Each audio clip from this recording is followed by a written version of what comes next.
I defended Mike McCarthy all season long. His resume, it does. Regular season, postseason. It lines up with John Harbaugh. But I did say, okay, he's got to beat Green Bay. I figured they would. Kind of comfortably. To get routed down 27-0 at one point, first half, at home by the youngest playoff team with a first-year starting quarterback. Okay, now we have to have a completely different conversation. Opinions change when results are jarring.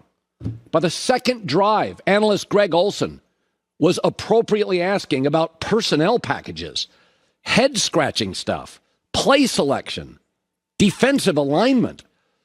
I mean, and everybody in can we have a real conversation now? Can we get uncomfortable, although it's like an adult conversation, about the evaluation of Dak?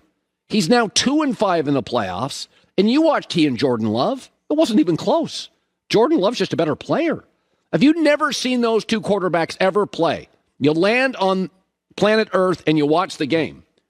Dak, the 8-year veteran, looked rattled and anxious and nervous and rattled and inaccurate.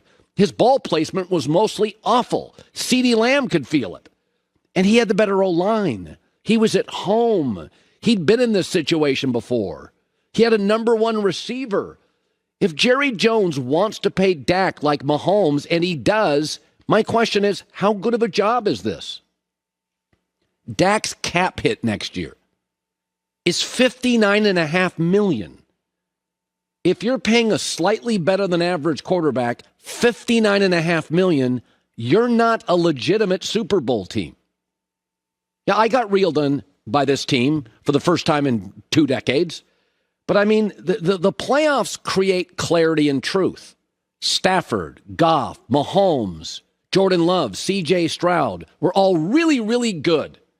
Why? Because they're really, really talented, some sooner than we thought. But let's be honest about the Cowboys this morning.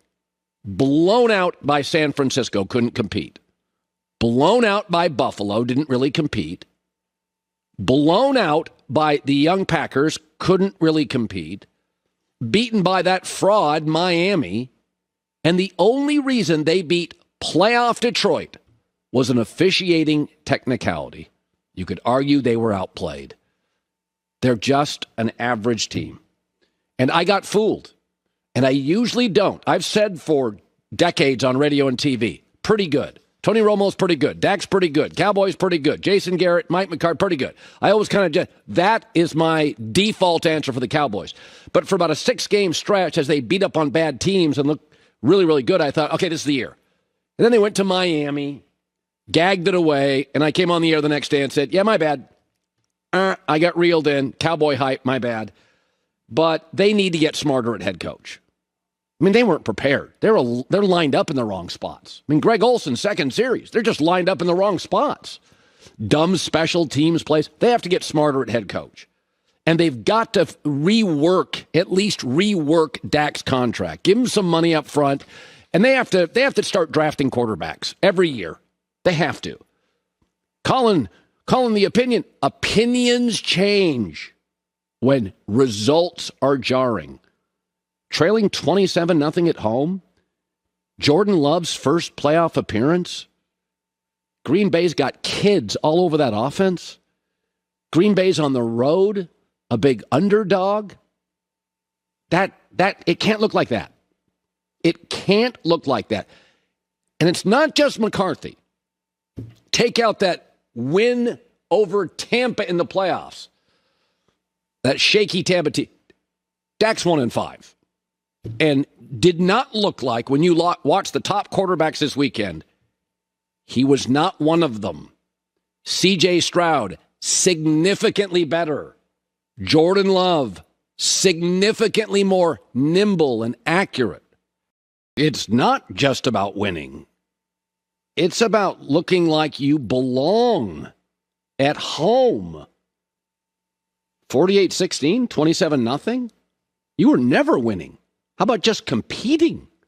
Stacking up? Really bad. Changes need to be made. Talk Packers. That's more joyful. I have never seen in my life an in-season improvement of a quarterback ever like Jordan Love. From week 8 at home against the Vikings, October 29th, can't play. Can't play. Coaching staff ripping him after the game. To, he's better than Aaron Rodgers. I mean, Matt LaFleur has done an unbelievable job. 21 TDs, 1 pick in the last 9 games, completing over 71% of his throws. Athleticism, confidence, accuracy. That bye-week renovation is unbelievable. He literally went from can't make the cut at the Valero Open to leading the Masters by 9 strokes on Saturday in about 4 weeks. I've never seen anything like it. Now, this is what great offensive coaches often do with their young quarterbacks. Big leaps. But from that to this, I'm not exaggerating. He's cheaper than Aaron. He's more athletic than Aaron. He gets along with his young receivers better. There's no drama. And let's just add this. He may throw it better than Aaron. Now, all kids age at different speeds. And Green Bay was very frustrated with him. I know you're all experts, but, let's not revise history. He was bad. Bad. I was looking at his stats this morning.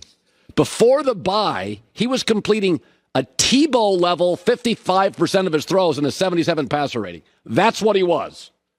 After the bye, he's like Favre in his prime. 68% completion percentage and 106 passer rating. And the Packers got frustrated. They were critical of him. They were upset with him. But they were also patient. And this is what Green Bay does. And then you add in the drafting of these tight ends and these wide receivers. Listen, this is not just Dallas played poorly. That's not just what this is. Green Bay is a problem. I've talked to general managers for the last 3 or 4 years. Nobody can get a second good corner.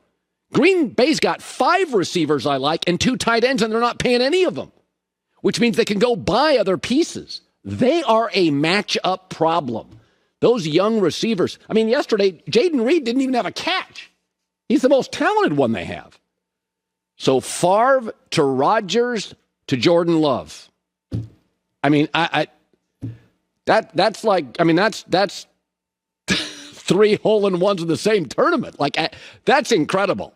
Never seen anything like it. I mean, we thought Montana to Steve Young to Jeff Garcia was pretty good. I mean, this is incredible.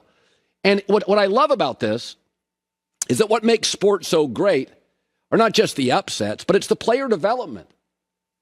Listen to even Matt LaFleur can't quite wrap his brain around what he saw.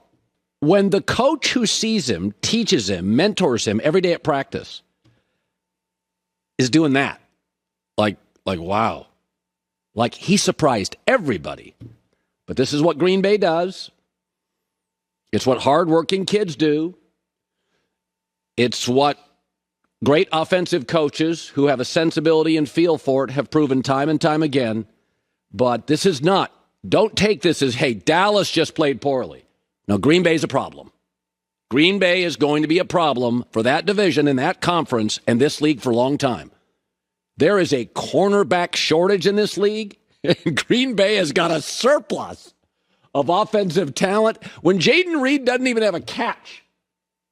And you're like, their 4th guy is a hard matchup. That was impressive. Hi, everybody. Thanks for watching. Subscribe here to get the latest from the show.